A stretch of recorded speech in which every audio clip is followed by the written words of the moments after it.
It's hotter than Satan's armpit outside today, so let's discuss how to say it's hot in the South. Now, we love to say it's not the heat, it's the humidity that'll get you.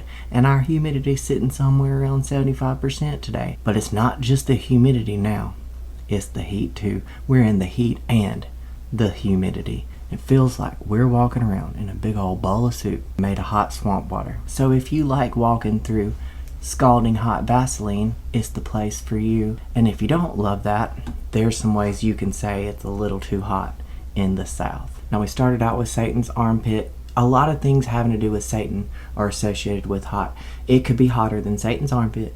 It could be hotter than Satan's toenails. It could be hotter than Satan's house cat.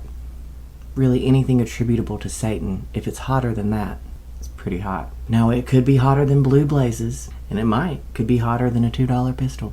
It's definitely hot as Hades. Obviously, you can substitute out words in place of Hades for emphasis, depending on your audience.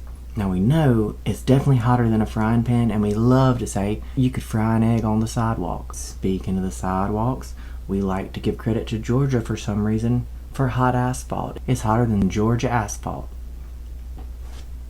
You could say that. It's a thing you could say even if you're not from Georgia. You can be hotter than Hades and half of Georgia. I don't know.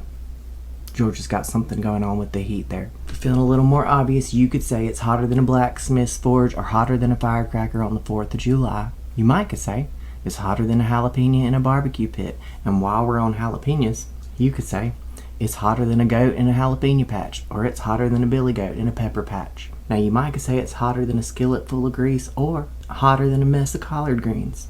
You might could say it's hotter than a fox in a forest fire. Really, anything in a forest fire. Now, we know from previous experiences that you can add all get out to the end of anything for really good emphasis. So if it's hot as all get out, it's real hot. If you're feeling real religious about it, you could say it's hotter than a summer revival. Or if you've got some criticism for your pastor, you could say it's hotter than a preacher's breath.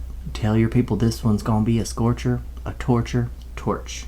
If you want to be real expressive about it, you could say it's so dang hot that you saw a hunting dog chasing a rabbit, and those both walking.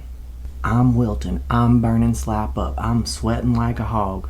It's so hot the swimming pool's boiling, and it's so hot the ice cream truck melted. So decide how you're going to express that it's way too hot outside, and let all your people know that between 10 and 6 o'clock, it's time to be a little bit more still. Just remember to be graceful. We don't sweat here. We glisten despite the difficulties. So be careful out, because it's 90 degrees in the shade. How do you and your people let everybody know that it's hot as blue blazes outside?